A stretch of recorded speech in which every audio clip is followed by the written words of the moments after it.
Sir 3:30 বেজে গেছে, সেরের সময় হয়ে গেছে, উঠে পড়ুন। এই 10 মিনিট পরে আয়, যা যা 10 মিনিট পরে আয়। স্যার 10 মিনিট হয়ে গেছে, উঠে পড়ুন।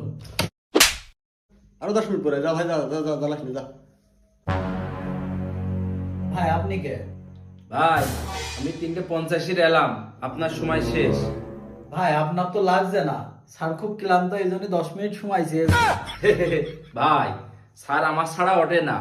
স্যার 3:50 বেজে গিয়েছে। স্যার 10 মিনিটও কিন্তু হয়ে গেছে স্যার। তুই তো 10 মিনিট হয়ে গেছে, তুই এখনো যাই কি করতেছিস? যা বাড়ি যা।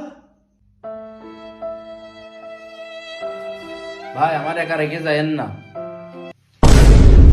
আরে ভাই এত চিন্তা করছেন কেন? আমি তো 4টার, আমার পরে আরো 5 জন আছে। 4:10, 4:20, 4:30, 4:40, সবাই বাইরে অপেক্ষা করছে।